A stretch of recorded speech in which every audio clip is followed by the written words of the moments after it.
karis dan shalom.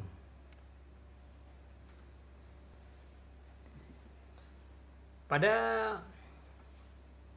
hari ini, Minggu 27 Desember 2020, tentu dalam suasana Natal. Jadi saya bisa mengucapkan selamat Natal bagi semua yang hadir dan siapa saja yang nanti akan mendengar khotbah saya selanjutnya di YouTube. Pembacaan firman Tuhan bagi kita pada saat ini terambil dari lanjutan kitab Wahyu pasal 9. Kita akan baca dari ayat pertama sampai dengan ayat yang terakhir, yaitu ayat 21. Since we are in December and now we are in the 27th of December 2020. So I would like to say Merry Christmas to you all. May you have a wonderful Christmas. For you who follow this sermon, as well as whoever that going to look or see this preaching through the YouTube channel, may God bless you in this Christmas time. The reading of the scripture is taken from Revelation chapter 9 verse 1 to 21.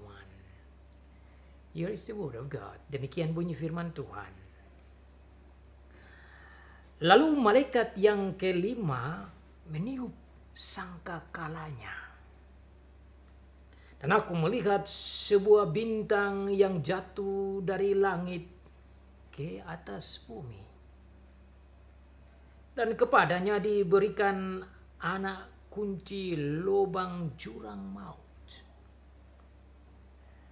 Maka dibukakannyalah pintu lubang jurang maut itu. Lalu naiklah asap dari lubang itu, bagaikan asap tanur besar. Dan matahari dan angkasa menjadi gelap oleh asap lubang itu.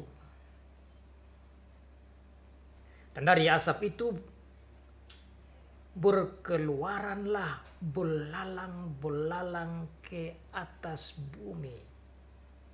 Dan kepada mereka diberikan kuasa sama seperti kuasa kalajengking di bumi. Dan kepada mereka dipesankan supaya mereka jangan merusakkan rumput-rumput di bumi atau tumbuh-tumbuhan atau pohon-pohon, melainkan hanya manusia yang tidak memakai meterai Allah di dahinya. Dan mereka diperkenankan bukan untuk membunuh manusia, melainkan hanya untuk menyiksa mereka 5 bulan lamanya. Dan siksaan itu seperti siksaan kalajengking apabila ia menyengat manusia. Dan pada masa itu orang-orang akan mencari maut, tetapi mereka tidak akan menemukannya. Dan mereka akan ingin mati, tetapi maut lari dari mereka.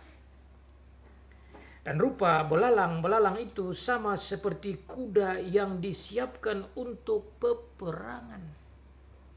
Dan di atas kepala mereka ada sesuatu yang menyerupai mahkota emas. Dan muka mereka sama seperti muka manusia. Dan rambut mereka sama seperti rambut perempuan. Dan gigi mereka sama seperti gigi singa. Dan dada mereka sama seperti baju zirah. Dan bunyi sayap mereka bagaikan bunyi kereta-kereta yang ditarik banyak kuda yang sedang lari ke medan peperangan. Dan ekor mereka sama seperti kalajengking dan ada sengatnya. Dan di dalam ekor mereka itu terdapat kuasa mereka untuk menyakiti manusia 5 bulan lamanya. Dan raja yang memerintah mereka ialah malaikat jurang maut. Namanya dalam bahasa Ibrani ialah Abaddon. Dan dalam bahasa Yunani ialah Apollyon. Celaka yang pertama sudah lewat. Sekarang akan menyusul 2 celaka lagi. Lalu malaikat yang ke-6 meniup sangkakalanya. Dan aku mendengar suatu suara keluar dari ke-4 tanduk mezbah emas yang di hadapan Allah. Dan berkata kepada malaikat yang ke-6 yang memegang sangkakala itu, lepaskanlah ke-4 malaikat yang terikat dekat sungai besar Efrat itu. Maka dilepaskanlah ke-4 malaikat yang telah disiapkan bagi jam dan hari, bulan dan tahun untuk membunuh 1/3 dari umat manusia. Dan jumlah tentara itu ialah 20.000 laksa pasukan berkuda. Aku mendengar jumlah mereka. Maka demikianlah aku melihat dalam penglihatan itu kuda-kuda dan orang-orang yang menungganginya. Mereka memakai baju zirah, merah api, dan biru dan kuning belerang warnanya. Kepala kuda-kuda itu sama seperti kepala singa. Dan dari mulutnya keluar api dan asap dan belerang. Oleh ketiga malapetaka itu dibunuh 1/3 dari umat manusia, yaitu oleh api dan asap dan belerang yang keluar dari mulutnya. Sebab kuasa kuda-kuda itu terdapat di dalam mulutnya dan di dalam ekornya. Sebab ekornya sama seperti ular, mereka berkepala, dan dengan kepala mereka itu mereka mendatangkan kerusakan. Tetapi manusia lain yang tidak mati oleh malapetaka itu tidak juga bertobat. Dan dari perbuatan tangan mereka tidak berhenti menyembah roh-roh jahat dan berhala-berhala dari emas dan perak, dari tembaga, batu, dan kayu yang tidak dapat melihat atau mendengar atau berjalan. Dan mereka tidak bertobat daripada pembunuhan, sihir, percabulan, dan pencurian. So far the reading of the Word of God. Demikianlah jauh pembacaan firman Tuhan. Diberkati bagi setiap anak Tuhan yang membaca, yang mendengar, dan melakukan firman Tuhan. Natal.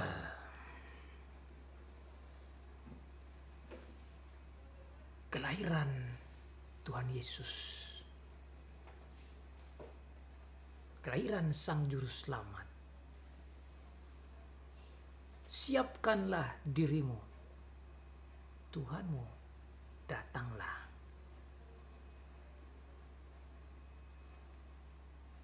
Christmas. Prepare yourself, for He is coming.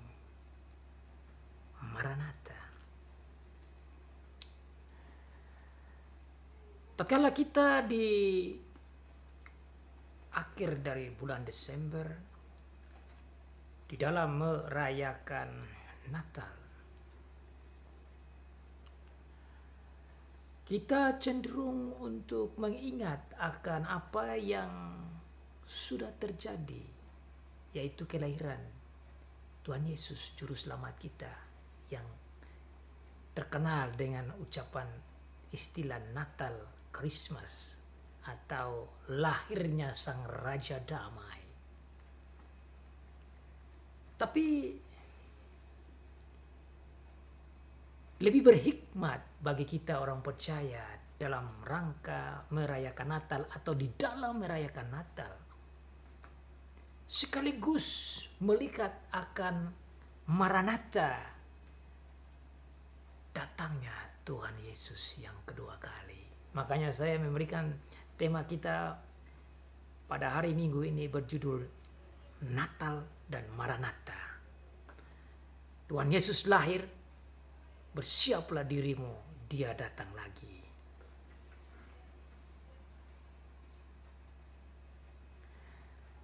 Bagaimana tema ini bisa dihubungkan dengan Wahyu pasal 9? Saya melihat ini dengan kacamata pasal 9 ayat yang ke-20 dan ayat yang ke-21. Yang berbicara tentang tujuan Tuhan memberikan sangkakala ke-5 dan ke-6 agar supaya manusia bertobat dan agar supaya tatkala Sang Juru Selamat datang kedua kali, mereka pun diselamatkan. Tetapi manusia lain yang tidak mati oleh malapetaka itu tidak juga bertobat dari perbuatan tangan mereka, dan mereka tidak berhenti menyembah roh-roh jahat dan berhala-berhala dari emas dan perak dan dari tembaga, batu dan kayu, dan tidak dapat melihat dan mendengar atau berjalan, dan mereka tidak bertobat daripada pembunuhan, sihir, percabulan dan pencurian.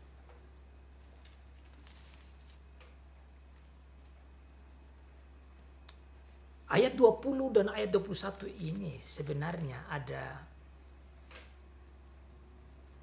cinta kasih Tuhan yang dalam.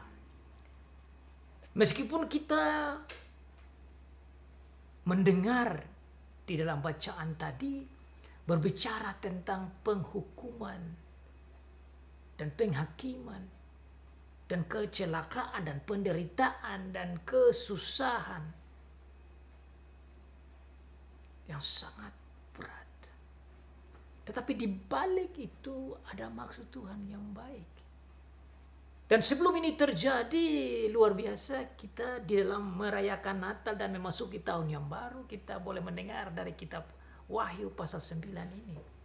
Berbicara tentang bagaimana Tuhan mengatur bumi dan dunia dengan caranya sendiri, bahwa di balik penghakiman dan di balik penghukuman yang dia berikan ada maksud yang baik, supaya orang bertobat.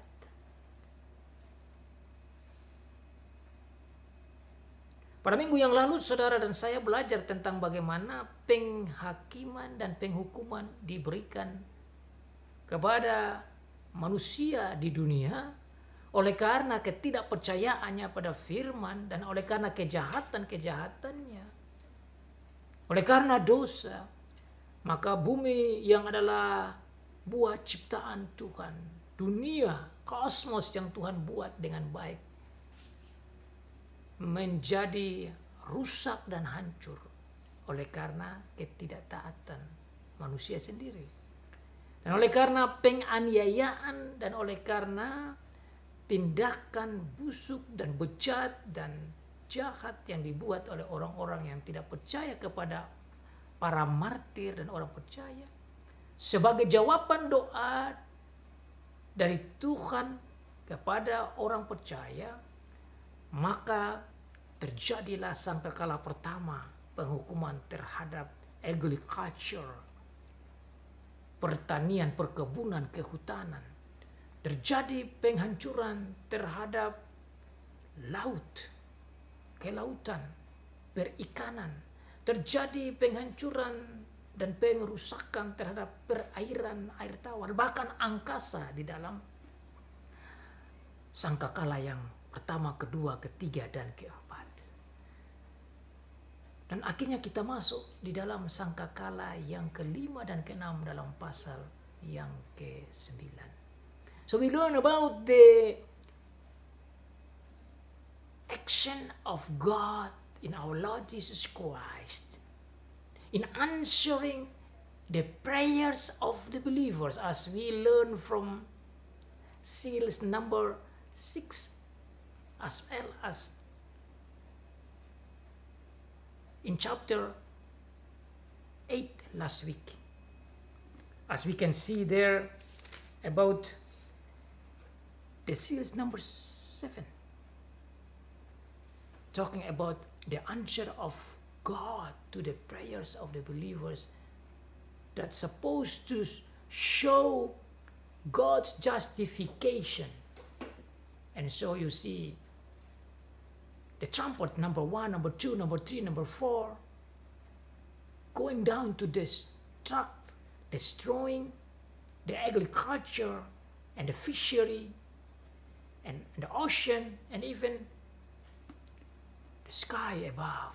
So the cosmos is being destroyed before it was given to man, but because of the sin, it's become destroyed. Dalam pasal 9 ini saudara, kita belajar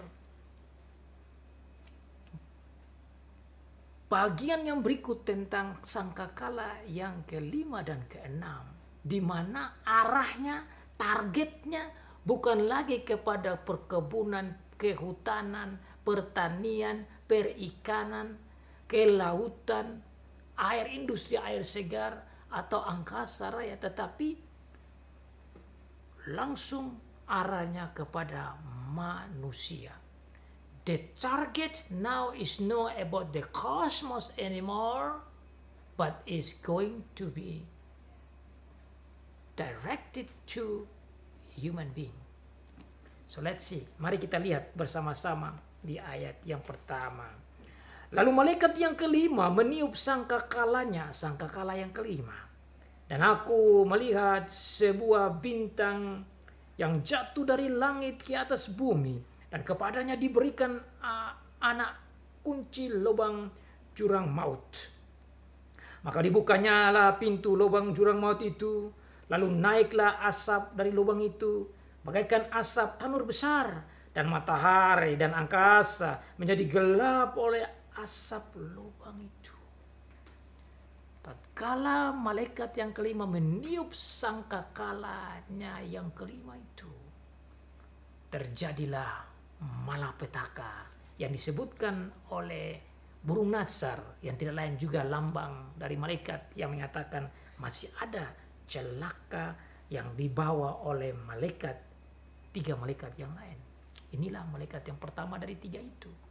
This is the angel, first angel of the 3 angels that coming, which is in trumpet number 5. Celaka yang muncul setelah trompet yang kelima dibunyikan.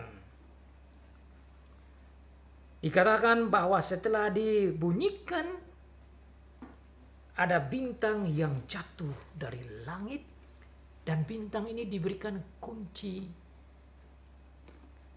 lubang maut, kunci lubang jurang maut.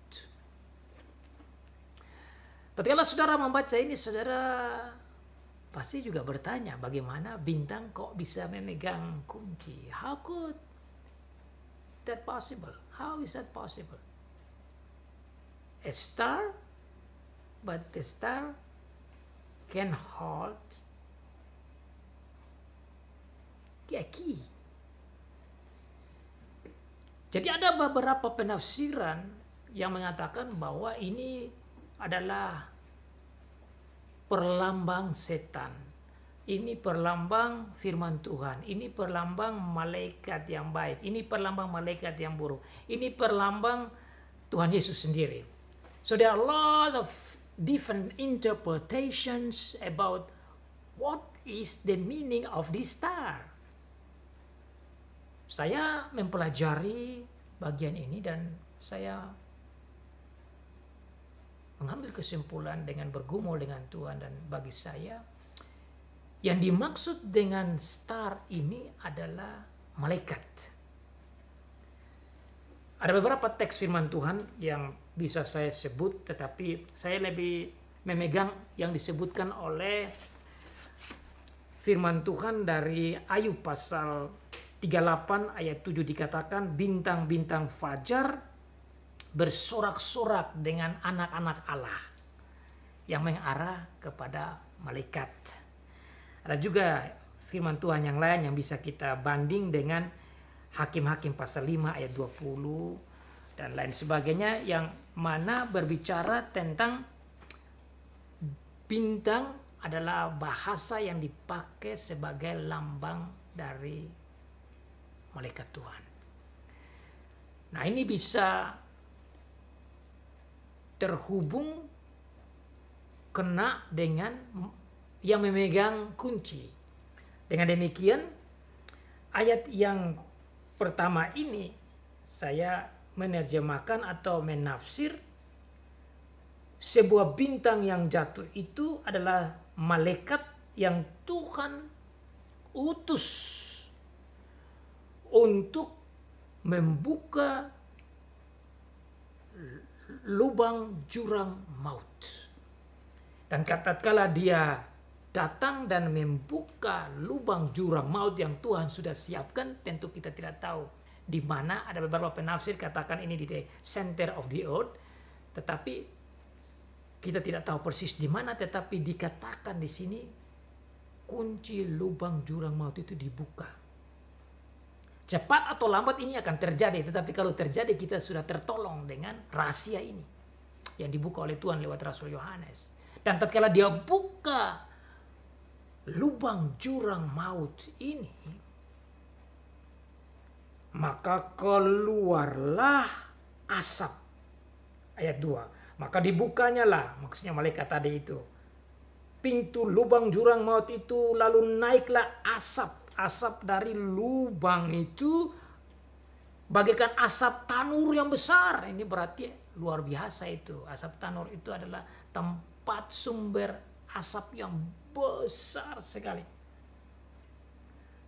Mungkin saya bisa bandingkan dengan debu asap yang keluar dari gunung meletus. Kenapa? Karena dengan menggambarkan itu kita bisa paham bagaimana banyaknya dan besarnya asap itu. Sehingga dikatakan karena begitu besar asap itu, maka sampai matahari dan angkasa menjadi gelap oleh asap lubang itu. So it's so huge, this smoke coming from this hall of death. It covered the sun and the sky. So huge, so big. Begitu banyak dan begitu besarnya gumpalan asap yang keluar dari lubang jurang maut ini. Dan dari asap itu berkeluaranlah belalang-belalang ke atas bumi. Ternyata yang keluar asap itu bukan saja asap biasa, tetapi bersama dengan asap itu ada belalang-belalang. Ada belalang-belalang yang keluar. Bahasa Inggrisnya itu locust. Locust. Nah, diceritakan oleh Rasul Yohanes bahwa belalang-belalang ini yang datang ke atas bumi ini punya kekuatan, ada punya kuasa dalam menyengat seperti kalajengking. So together with these locusts, they also have the power of scorpion stings.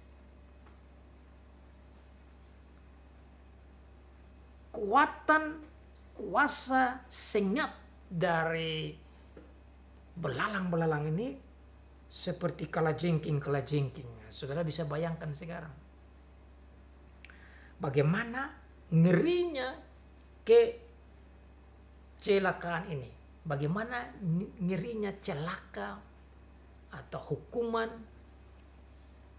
yang datang dari Tuhan. Dan kepada mereka dipesankan supaya mereka jangan merusakkan rumput-rumput di bumi atau tumbuh-tumbuhan atau pohon-pohon, melainkan hanya manusia yang tidak memakai meterai dari Allah. Ada batasnya. Jadi belalang tidak sembarang menyerang. Ada batas penyerangan, target, sasaran diatur. Ini luar biasa. Untuk memahami ini saya ingin menggali dan melihat sifat dari belalang sehingga kita bisa melihat bagaimana hebatnya Tuhan. In order to understand this text, I like to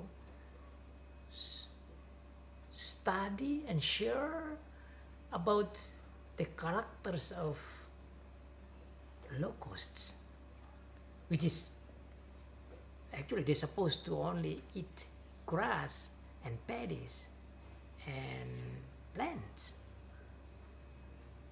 But now you see the target is being changed against their own habits, their own characters of eating.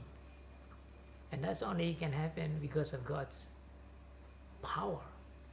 Bagaimana saudara bisa melihat ini ada kuasa Tuhan di sini yang tidak jalan semaunya belalang? Karena saudara sifat belalang itu dia makanannya itu adalah pohon-pohon, tumbuh-tumbuhan, rumput-rumput. Justru di dalam ayat keempat dikatakan bahwa kepada mereka dipesan. Dipesan artinya diarahkan, didirect.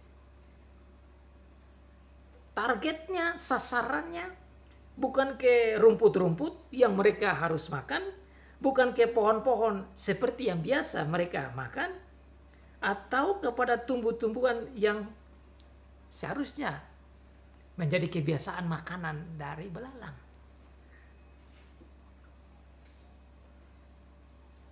Tetapi dikatakan target itu ke manusia. The target, the point, the purpose, the aim is not to the grass or plants or trees as they're supposed to eat or destroy, but only to human being. But also not only to human being, all of them, but only for those who do not have the sign on their head, which is the sign of the people, the children of God. Jadi sasarannya tidak kepada pohon-pohon, tumbuhan, dan rumput sebagai yang biasa menjadi sasaran makanan mereka, tetapi targetnya, tujuannya hanya kepada manusia saja. Kepada manusia juga tidak semua manusia yang menjadi sasaran, tetapi hanya kepada mereka yang tidak punya tanda di dahi yang Tuhan sudah atur, yaitu yang tidak percaya pada Tuhan. Karena di dalam pasal-pasal sebelum sudah dikatakan bahwa yang percaya kepada Tuhan itu, yang menerima Tuhan Yesus itu akan diberikan tanda-tandanya. Those who believe in our Lord Jesus Christ will have the sign on their forehead. Ada tanda di dahi mereka. Jadi sasaran dari belalang-belalang ini yang Tuhan kirim dan Tuhan arahkan. Mereka hanya menyerang yang tidak percaya. Ini satu hal yang luar biasa sekali di dalam firman Tuhan. Karakter dari belalang, saudara, kalau dia datang bersama begini, tidak lain yaitu penghancuran.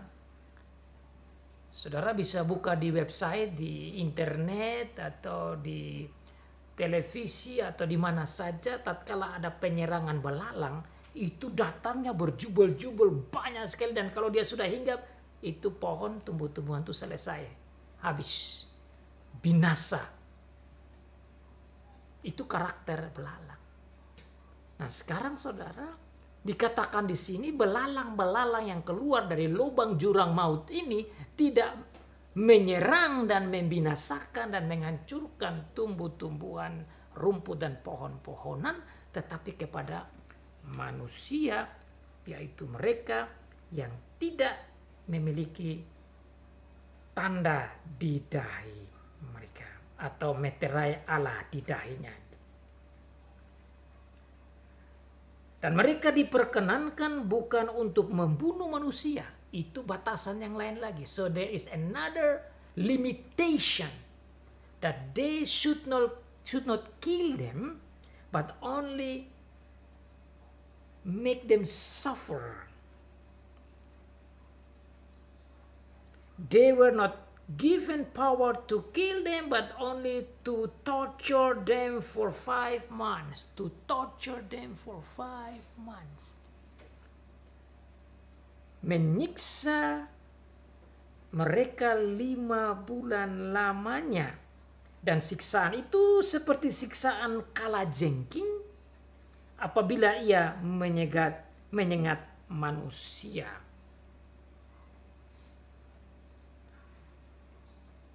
During those days, men will seek death but will not find. The agony they suffer was like that of sting of a scorpion. Siksaan yang diberikan oleh belalang-belalang ini berjalan selama 5 bulan. Limitasinya, batasannya 5 bulan. Limitasi yang lain, batasan yang lain, yaitu dilarang untuk membunuh, tetapi hanya memberikan siksaan. Wow. Ini saudara kalau dengar ini cukup luar biasa dan dahsyat. This is very, very extraordinary news, secret that God opens. Dan pada masa itu orang-orang akan mencari maut, tetapi mereka tidak akan menemukannya, dan mereka akan ingin mati, tetapi maut lari dari mereka. Ini berat, saudara. Karena begitu beratnya siksaan ini, karena begitu beratnya kesusahan dan penderitaan ini yang datang dari belalang yang menyengat bagaikan kalajengking. Orang mau mati saja tetapi tidak bisa mati. Wow. This is so much suffering. Saudara, saya pernah digigit kalajengking yang kecil. Jadi saya tahu sakitnya kalajengking itu. Kena di depan ujung jari, lari sakitnya itu sampai ke armpits kita, bagian lengan kita, kepala kita sakit, semua kita tidak bisa. Itu 1 kali sengat saja, dan itu 1 detik itu saja. Saudara bayangkan 5 bulan kalau disengat terus begini, saudara minta ampun, berat, dan dikatakan mau mati saja. Tetapi ternyata mereka mau mati tetapi maut tidak datang, tidak bisa mati.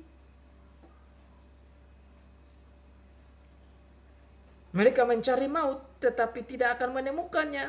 Mereka ingin mati tapi maut tidak datang. They long for death. They're looking for death, but they cannot die.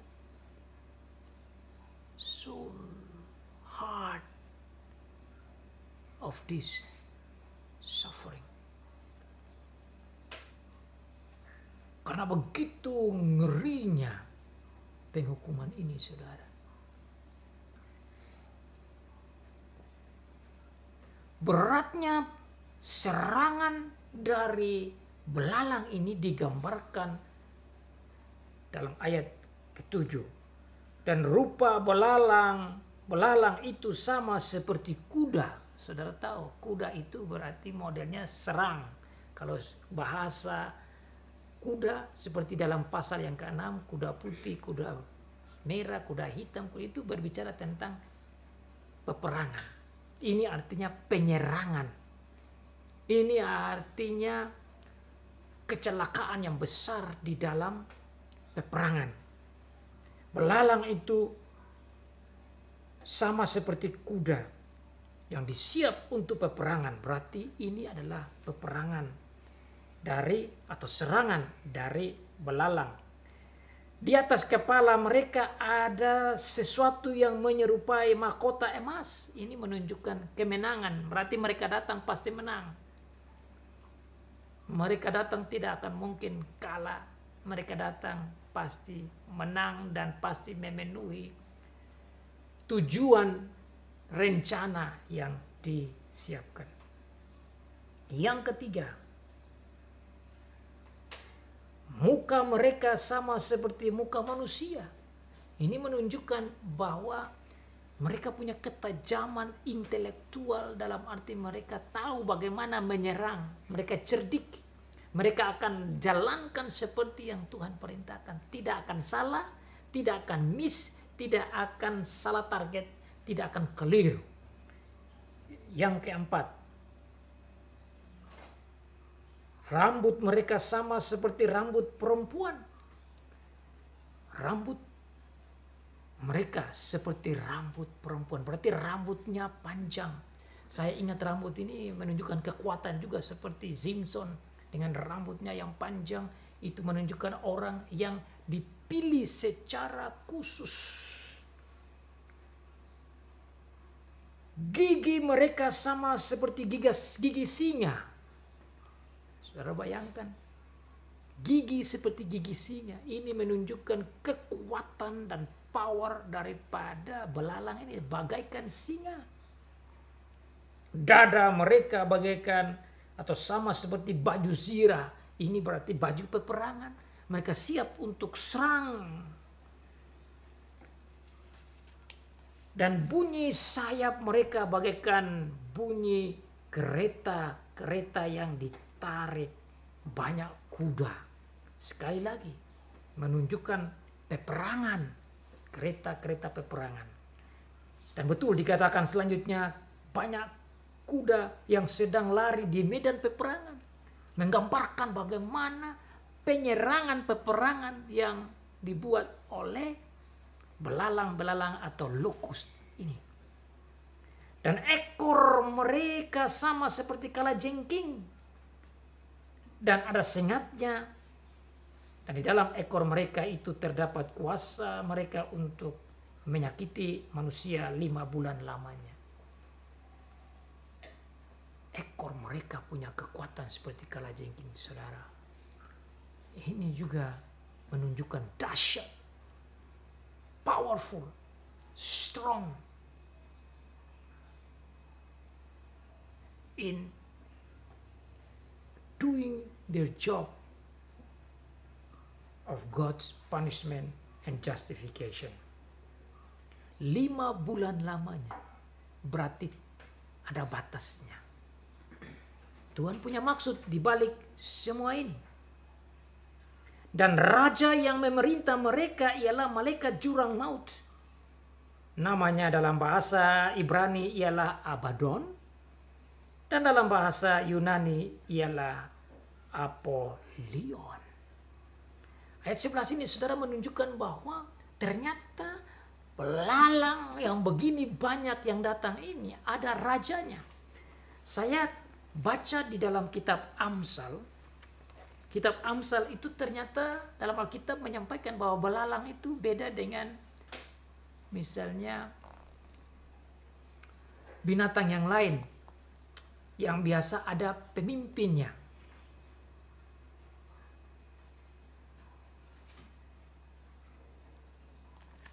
Kalau belalang ini tidak ada raja, saya coba lihat di dalam Amsal pasal 30 ayat 27. Itu dikatakan oleh Tuhan bahwa belalang itu meskipun banyak, mereka tidak punya raja, tetapi belalang di sini punya raja. Saya lihat di dalam Amsal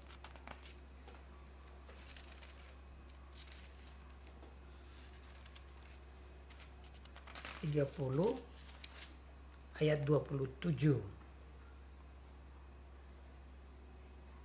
Belalang yang tidak mempunyai raja, namun semuanya berbaris dengan teratur. Locust, according to the Bible, from Proverbs 30 verse 27, do not have king to lead them, but they can organize their lines together straight. Di dalam Wahyu pasal 9 ini ayat yang ke-11 dikatakan bahwa mereka ini punya raja. Ini berbeda lagi dengan karakternya. Tapi kenapa ini? Karena memang Tuhan yang atur. Tuhan yang atur sehingga ada rajanya, pemimpinnya yang mengatur, dan pemimpinnya itu bernama Abaddon dalam bahasa Ibrani dan Apollyon di dalam bahasa Yunani. Saya mencari juga artinya ini, dan arti dari kedua kata ini yaitu destroyer, penghancur, atau pembunuh, penyerang. Jadi memang ini cocok dengan sifat mereka, yaitu belalang datang menghancurkan. Pemimpinnya bernama penghancur, datang untuk menghancurkan.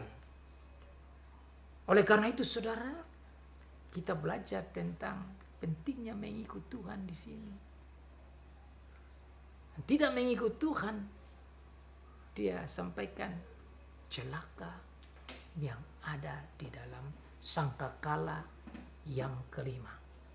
Tetapi tidak cukup. Ayat 12 katakan celaka yang pertama sudah lewat, yang diberikan oleh lokus atau belalang. Sekarang akan menyusul 2 celaka lagi, yaitu dalam sangkakala ke-6 dan sangkakala ke-7 yang kita belajar lanjut. Luar biasa, saudara. Dalam merayakan Natal, mengingat akan kedatangan Tuhan Yesus yang pertama lebih dari 2000 tahun yang lalu, Wahyu menolong kita untuk mempersiapkan diri menyambut kedatangan Dia yang kedua kali. Dan kita belajar dari Wahyu pasal 9 sekarang tentang isi sangkakala yang ke-6. Celaka, hukuman, yang dibaliknya ada maksud Tuhan yang baik, agar orang bertobat. Dan ini penting bagi saudara dan saya di waktu Natal ini, bahkan menyambut tahun yang baru. Bagaimana kita siap memasuki tahun yang baru dan menantikan kedatangan Tuhan Yesus yang kedua. Lalu malaikat yang ke-6 meniup sangkakalanya, dan aku mendengar suatu suara keluar dari keempat tanduk mezbah emas yang di hadapan Allah, dan berkata kepada malaikat yang ke-6 yang memegang sangkakala itu, lepaskanlah keempat malaikat yang terikat dekat sungai besar Efrat itu. Maka dilepaskanlah keempat malaikat yang telah disiapkan bagi jam dan hari, bulan dan tahun untuk membunuh 1/3 dari umat manusia.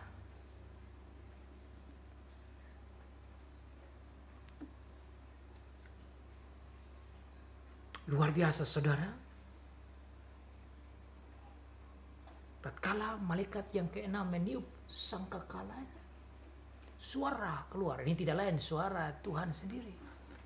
Suara Tuhan Allah. Yang keluar dari mezbah. Mezbah di hadapan Tuhan. Dan dikatakan kepada malaikat yang keenam, agar supaya dia melepaskan keempat malaikat yang terikat di Sungai Efrat. Saudara, bahasa wahyu ini menunjukkan kepada kita sesuatu yang dalam, rahasia yang dalam tentang bagaimana Tuhan Yesus atas nama Bapa menyelenggarakan segala sesuatu, termasuk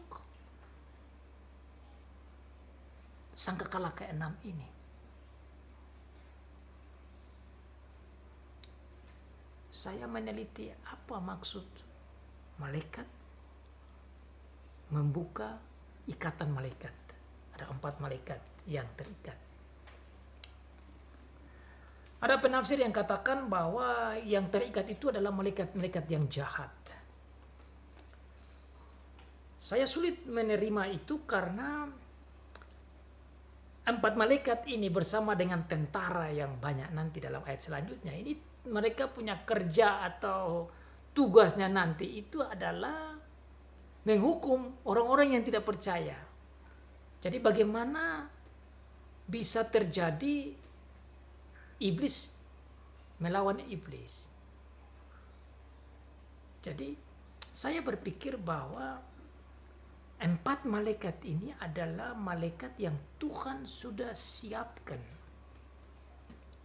Dan tugas mereka untuk membunuh sepertiga dari manusia. Maka dilepaskanlah keempat malaikat yang telah disiapkan bagi jam. Mereka sudah disiapkan waktunya, harinya, jamnya, bulannya, tahunnya disiapkan, sudah diatur. Jadi ini tidak terjadi semau malaikat-malaikat itu. Ini hanya terjadi sesuai dengan planning program Tuhan Allah. Dan siapa-siapa yang menjadi target pun Tuhan sudah atur. So this is not happen by chance, according to the plan of the angels, but according to God's plan. And not all people being destroyed or killed. Only the numbers that already being selected. Hanya ada sepertiga jumlah tertentu saja yang menjadi sasaran penyerangan, penghancuran, pembunuhan dari malaikat-malaikat ini sebagai penghakiman Allah pada orang-orang yang tidak percaya.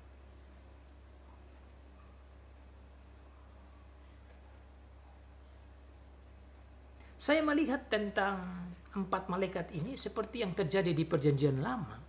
Tatkala Tuhan memberikan tula-tula itu ke Mesir, itu ada malaikat maut juga yang datang untuk melaksanakan tugas mengambil anak-anak sulung orang Mesir. Itu juga dikatakan oleh malaikat maut. Ini juga sama, malaikat-malaikat ini adalah datang membawa maut. Kalau dikatakan terikat, saya melihat bahwa ada batas geraknya, belum boleh. Dikatakan dibuka berarti tujuannya nanti pada hari hanya, jam hanya, bulannya, tahunnya yang tepat, baru mereka diperintahkan, diarahkan untuk menjalankan aksi mereka. Kesimpulannya bahwa mereka hanya bisa laksanakan di bawah arahan, direction, perintah dari Tuhan. Bahkan mereka ini sudah disiapkan. Dan jumlah tentara itu ayat 16 ialah 20.000 laksa pasukan berkuda. Dan aku mendengar jumlah mereka. 20.000 laksa. Dalam bahasa Inggris dikatakan ada 200 juta. And the 4 angels who had been kept ready to this very hour and day and month and year were released to kill a third of mankind. The number of the mounted troops was 200 million. I heard the number. 200 million. Ada 200 juta pasukan berkuda.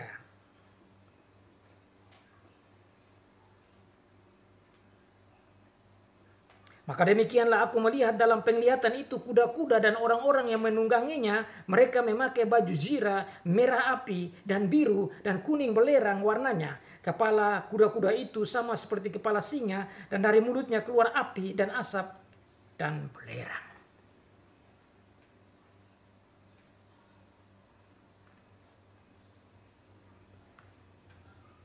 $200 juta. Ada penafsir yang lain katakan bahwa jumlah ini sebenarnya lebih dari 200 juta.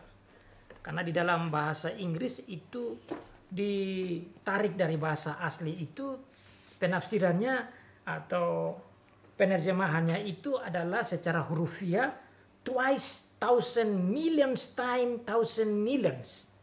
Dalam perhitungan harafiah dari beberapa penafsir katakan bahwa itu sebenarnya jumlahnya ada 18 nol. 18 nol ini berarti bukan saja triliun, tetapi jumlahnya adalah kuantilium. 18 nol.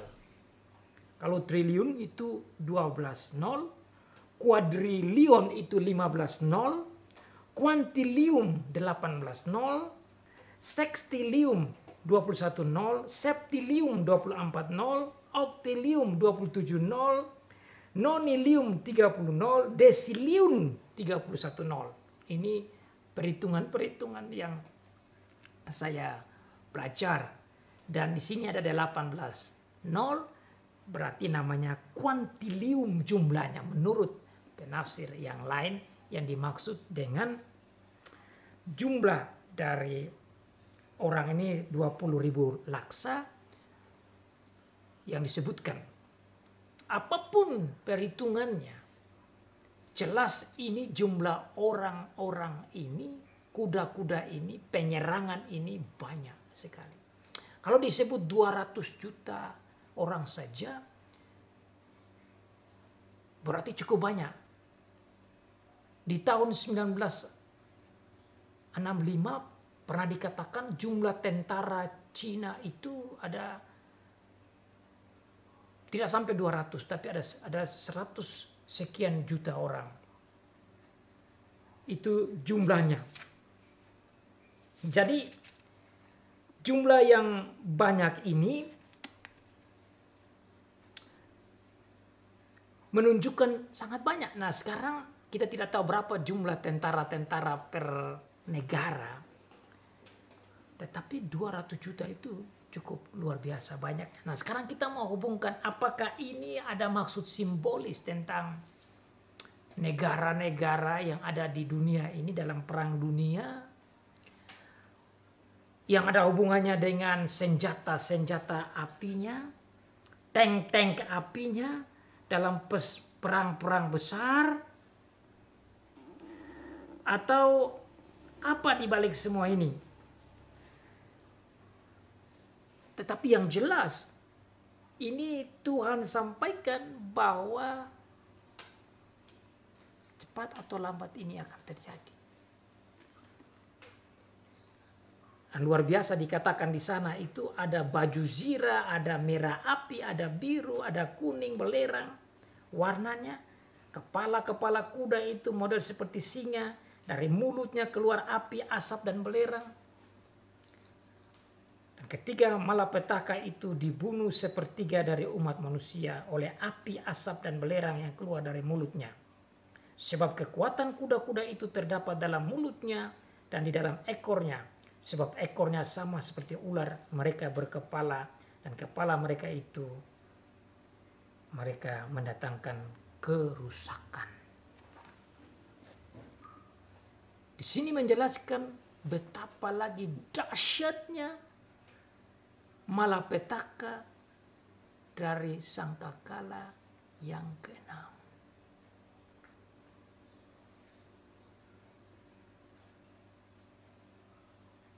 Betapa beratnya penghukuman sebagai jawaban doa dari para martir untuk justifikasi dan keadilan dan kebenaran Allah.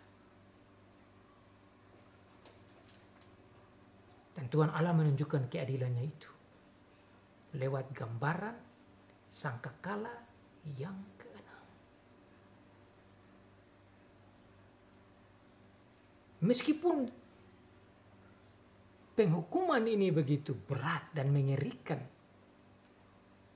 dan dahsyat, di ayat 20 dikatakan bahwa ternyata orang-orang yang tidak mati itu pun tidak bertobat. Even though the destruction and justification and condemnation is so heavy and hard and hurts. But in verse 20 and 21 said that the people who still alive that not die because of the punishments before, they did not come to repent. Look at verse 20. Lihat ayat 20. Tetapi manusia lain yang tidak mati oleh malapetaka itu tidak juga bertobat. Mereka tidak bertobat dari perbuatan tangan mereka dan tidak berhenti menyembah roh-roh jahat, berhala-berhala, dan emas, dan perak, dan tembaga, dan batu, dan kayu yang tidak dapat melihat dan mendengar atau berjalan. Orang-orang tidak bertobat meskipun hukuman begitu berat. Makanya tadi saya katakan di dalam bagian pertama dari khotbah, tujuan Tuhan sebenarnya supaya mereka bertobat. Tujuan Tuhan supaya mereka menghormati Tuhan. Tujuannya supaya mereka percaya pada Tuhan. Tujuannya supaya mereka taat pada Tuhan.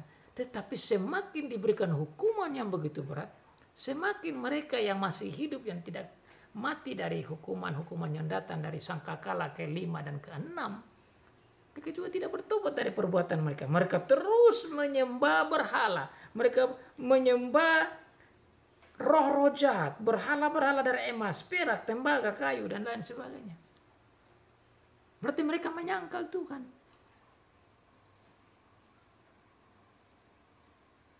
Mereka terus tidak mau bertobat dari pembunuhan, sihir, percabulan, dan pencurian. Jadi iman mereka tidak kepada Tuhan, perbuatan mereka juga tidak mentaati Tuhan. Padahalnya hukuman demi hukuman terjadi dan mereka lihat itu. Kasih Tuhan ditolak. Saudara, bagaimana dengan kita? Saudara mendengar firman ini, saudara bersyukur Tuhan memberikan iman, saudara bersyukur saudara menerima Tuhan, saudara bersyukur saudara kenal Tuhan Yesus, saudara bersyukur saudara direlakan dan diarahkan untuk mengikuti Tuhan dan menyembah Tuhan dan menolak segala macam penyembahan berhala dan mengasihi Tuhan. Dan akibatnya saudara dan saya mendapat tanda meterai itu. Nah, bagaimana saudara di bulan Desember, bulan perayaan Natal dan memasuki tahun yang baru, mendengar akan isi firman Tuhan tentang sangkakala ke-5 dan ke-6. Mari kita merefleksikan diri kita seperti yang dikatakan oleh firman Tuhan di dalam Yesaya pasal 40. Ada suara yang berseru di padang gurun, luruskan jalan yang bengkok dan ratakan yang berbatu-batu, yang tidak rata. Maksudnya hati kita, jiwa kita, hidup kita, perbuatan kita. Mari kita ikuti itu. Juga seperti dikatakan dalam Matius 3, tatkala Yohanes Pembaptis datang, Tuhan Yesus datang pertama, dia juga menyiapkan hati orang Israel menyambut Tuhan Yesus yang pertama yang lahir di Bethlehem dengan hati yang lurus, hati yang bertobat, hati yang penuh kasih kepada Allah, hati yang mau mengasihi sesama, dan hati yang menjaga diri, hati surgawi.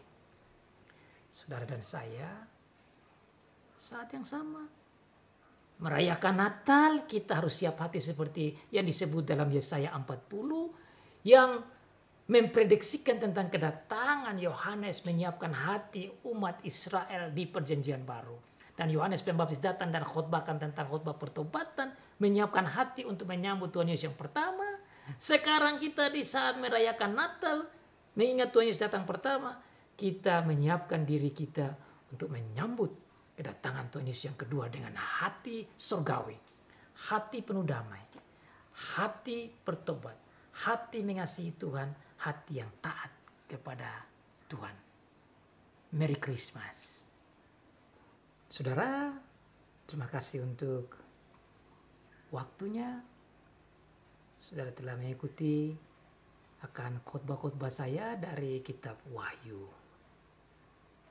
Saya sekali lagi mengucapkan terima kasih yang sedalam-dalamnya, dan bagi yang belum subscribe atau belum memberikan komen, silakan memberikan subscribe dan komen di channel saya, dan silakan bagi-bagi ke siapa saja yang rindu untuk mempelajari firman Tuhan khususnya dari kitab Wahyu, dan semoga kitab Wahyu ini juga menolong kita untuk melihat dalamnya kasih Tuhan di dalam memberikan rahasia-rahasia surgawi.